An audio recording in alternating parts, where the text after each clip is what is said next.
intaasi dhowey waxsano ay ka soo wareegtay ayaa waxaa dhintay xawaalaha muslimiinta kamida xawaasha waxaa ku aasnaa macallimiinta quraanka kamida oo ka dhigi jiray xaafidda New York City 45 sano ka hor macallinku marka xawaashiisii la faqay la eegay la soo saaray la damacay meelka lagu aaso waxa loo tagay isagoo 45 sano ka hor aasnaa soo sidiisa وأنا تنفعين وأنا من المستدلين ولقات في إلهي بحيي وجلال وحرقوها لو أقرأت من علم القرآن حلوه الكعب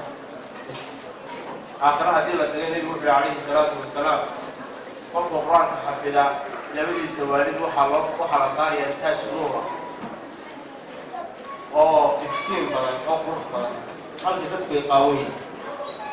وحكوا من تقول يقول فما الذي الآن كيسة وحى كور رجع كي قرآن فتقع